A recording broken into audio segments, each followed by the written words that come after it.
Hey, what's going on, guys? Crass Businessman here. Today's topic is going to be, does venting actually help?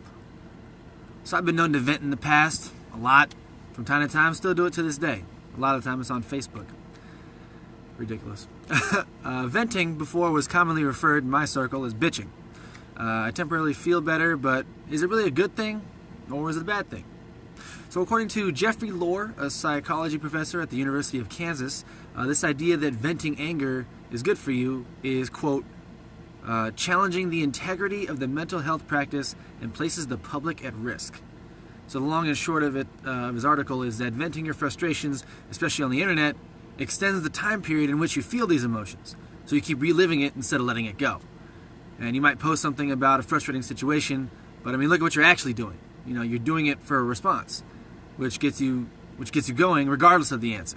So you're just going to keep reliving it, and continue to stay angry or sad or upset or whatever, what have you.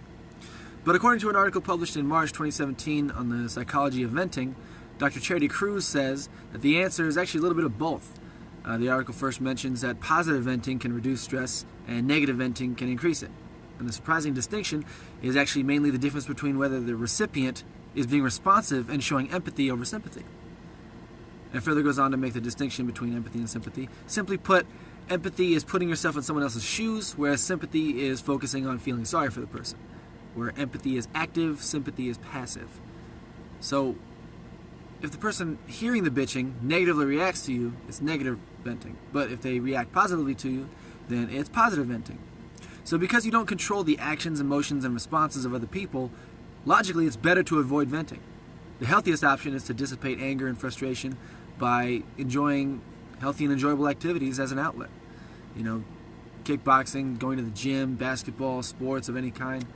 Additionally, it's best to avoid venting on the internet altogether, not only because it's significantly more likely that you'll exhibit negative responses, but your reputation is also affected.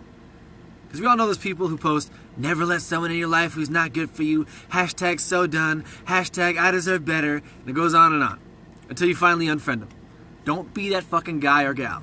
Like I mentioned in previous videos, your reputation is really important, as much as we don't want it to be.